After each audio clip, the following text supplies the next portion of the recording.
Hello hi. భోజనాలు చేసేవారందరూ దయచేసి కూర్చోండి. మాటలాడే వాళ్ళు కూడా కొద్దిగా కాన్సన్ట్రేషన్. ఉగాది మన ఉగాది గురించి మనం తెలుసుకోవాలి ఈరోజు. సో ఉదయం మీకు పంచాంగంలో పంచాంగ శ్రావణం చేసి పంతులు గారు చెప్పే ఉంటారు. ముందుగా మీ అందరికీ క్రోధినామ ఉగాది శుభాకాంక్షలు. క్రోధి అంటే ఆగ్రహం. ఈ సంవత్సరం అంతా ఆగ్రహంగా ఉంటుందని ఈ నామం ఇలాగుంది. సో ఉదయం నేను దాన్ని ఫీల్ అయ్యాను. నాకెప్పుడు కోపం రాదు. దయచేసి అందరూ నిశ్శబ్దంగా ఉంటే నేను కార్యక్రమం చక్కగా జరుగుతుంది. శ్రోతలందరికీ నా మనవి, కొద్దిగా మీరెన్నో వాట్సాప్లోని రకరకాలుగా మెసేజ్లు డైలీ చూస్తూ ఉంటారు. నీతి వాక్యాలు రకరకాలుగా ఉన్నాయి.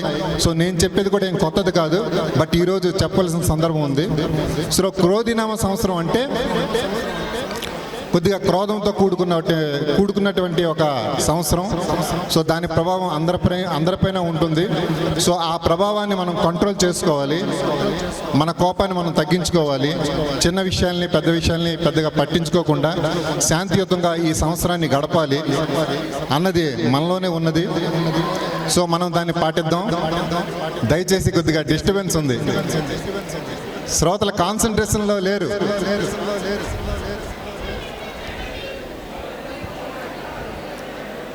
అంటే మీ ఫీడ్బ్యాక్ నాకు వస్తుంది. సో నా కాన్సన్ట్రేషన్ కొద్దిగా డిస్టర్బ్ అవుతుంది. సో ఈ సంవత్సరం మనం చాలా శాంతంగా ఉండాలనేది ఒక నియమం. సో ఉగాది అనేసరికి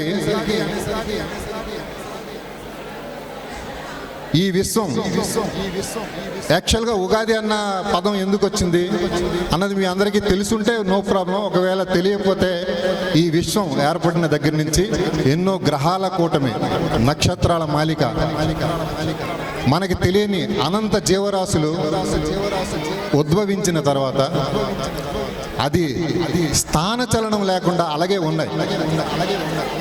సూర్యమండలం ఇప్పుడు మనకు కనిపిస్తున్న సూర్యుడు ఒకప్పుడు చిన్న దీపం వలె ఉండేవాడు. ఇంతింతై వటుడింతై అన్నట్టుగా ఆయన ప్రకాశవంతం అలా ప్రజ్వలిల్లి ఆ ప్రజ్వరిల్లిన ప్రకాశంతో ఈ విశ్వంలో ఉన్న ప్రతి రాశులు కదలిక ఏర్పడింది. ఆ కదలికలో ఫస్ట్ ఏవి కదిలాయి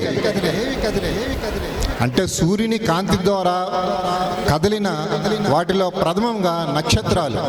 వాటినే ఉగా అంటారు. ఆ ఉగా అనేది ప్రథమంగా మనకి కదలిక కనిపించింది. అది శాస్త్రాల పరిజ్ఞానంలో రాను రాను ఈ కదలిక ఏర్పడిన తర్వాత మన శాస్త్రజ్ఞులు దాన్ని పరిశీలించి, శాస్త్రవేత్తలు పరిశీలించి, మహర్షులు పరిశీలించి ఈ ఉగా అనే నక్షత్రం ఎప్పుడైతే కదలిక ఏర్పడిందో అక్కడి నుంచి యుగ ప్రారంభం అనేది మొదలైంది. యుగ ప్రారంభం. ఈ యుగ ప్రారంభం లెక్కలు కట్టిన మొదటి దినమే మన ఈ చైత్రమాసం ఉగాది రోజు. కాబట్టి దీన్ని పండగగా అందరూ జరుపుకుంటారు. పండుగలు మనం ఎన్నో జరుపుకుంటున్నాం. సో పండగ అంటే ఏంటంటే ఇక్కడ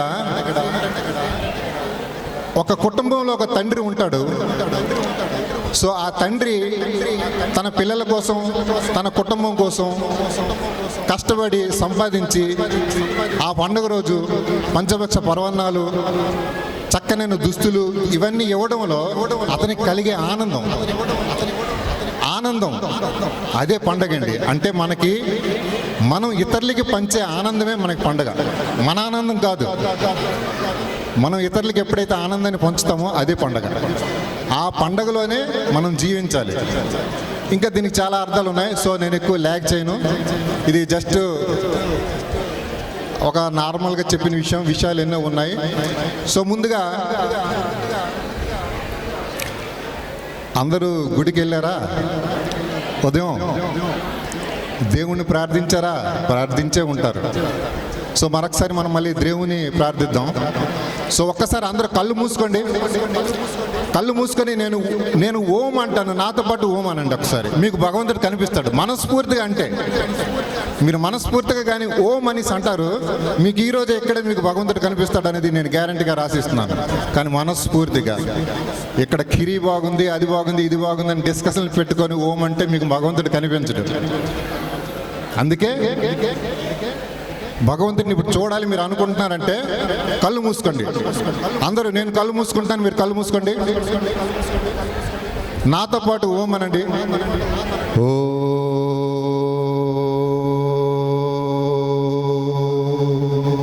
సౌండ్ రావటం లేదు, అనండి అనండి. ఓ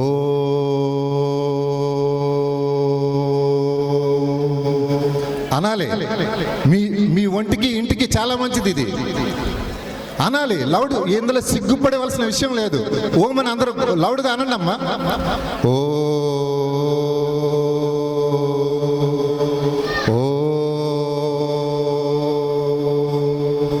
ఓ ఓ.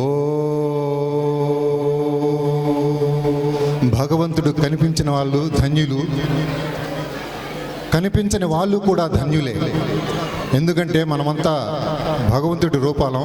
సో ఈ భగవన్నామ స్మరణం చేస్తూ మొదటిగా ఆ పాండురంగడిని నేను పిలుస్తాను. నా వల్ల అయ్యే ప్రయత్నం నేను చేస్తున్నాను. తప్పులు ఏమైనా వస్తే మన్నించండి. నేను హరిబరిగా వచ్చాను ఇక్కడికి.